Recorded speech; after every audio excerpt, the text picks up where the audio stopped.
they're trying to get a better seat in the canter.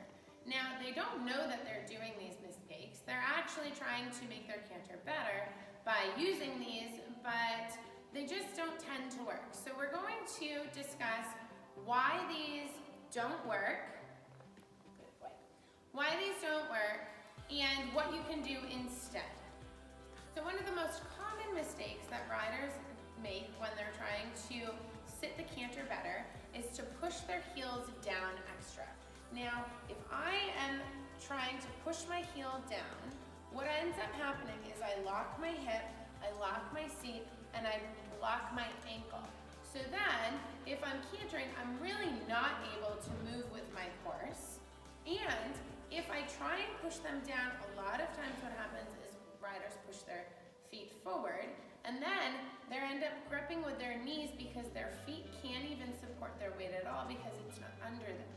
So either riders are going here and really trying to lock in their hip and lock in their knee to keep their heel down, which is not going to make it so that they can sit and scoop with their horse, or they're locking their knee forward, which is just keeping their foot out in front of them, so there's absolutely no weight that's being distributed down into your stirrups.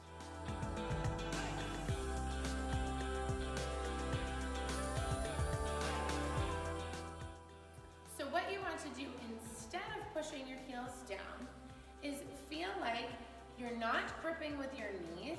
That's a lot of the reason why trainers are telling you to push your heels down, push your heels down. It's because, in fact, you're gripping with your knee, and then your lower leg really isn't holding the weight that it should be. So what you want to do instead of gripping with your knee and being told to push your heels down is to just relax your knee, relax your thigh, and let yourself truly sit.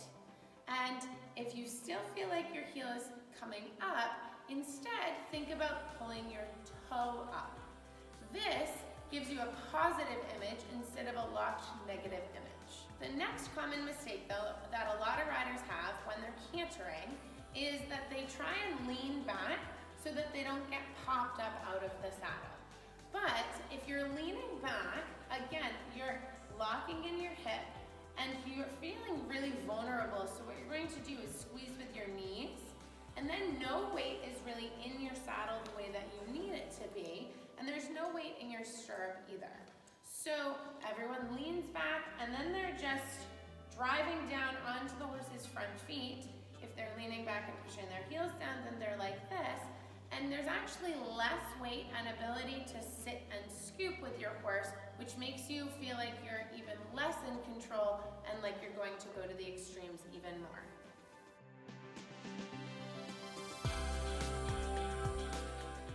What you want to do instead of leaning back is feel like you're pushing your torso down so that your seat is sitting down heavy onto your stirrups.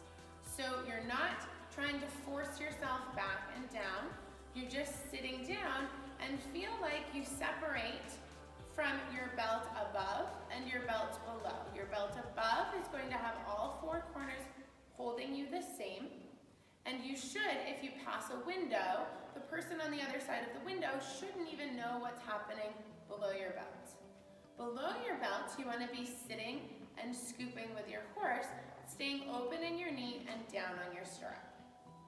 The third common thing that a lot of riders do that actually tends to be more of a mistake than be helpful is they try to get into a light seat. Now, I understand that there are a lot of different reasons to ride in a light seat, and I use a light seat often for many of my horses. But what you want to think about is if you're getting in a light seat just to avoid having to try and stay with the motion, you still need to stay with the motion when you're in a light seat cantering.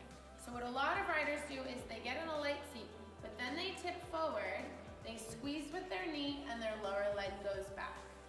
And then it's just a vicious cycle of trying to put your heels down.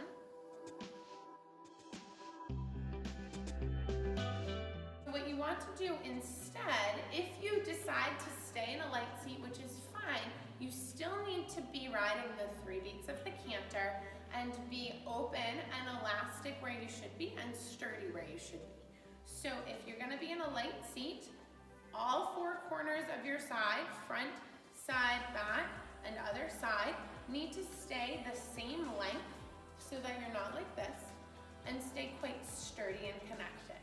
Then what you want to do is keep your hips movable so that your horse can still have you being sitting and scooping with them, just in a much smaller degree. You want your knees open so that the weight can go through your knees and down onto the ball of your foot, not into your heel. Your heel will go down because everything is open, and that's the best place for it to go. So then if you're cantering in a light seat, you still want to be a little bit spongy in your joints to absorb the motion so that you and your horse are going at the same time. Hey, can you do me a huge favor and click on the subscribe button below? Also, if you like this video, give me a thumbs up. You can then leave a comment about what you learned in the video or what you'd like to learn in future videos. Also, if you can share this video with at least 3 friends, that'd be fantastic.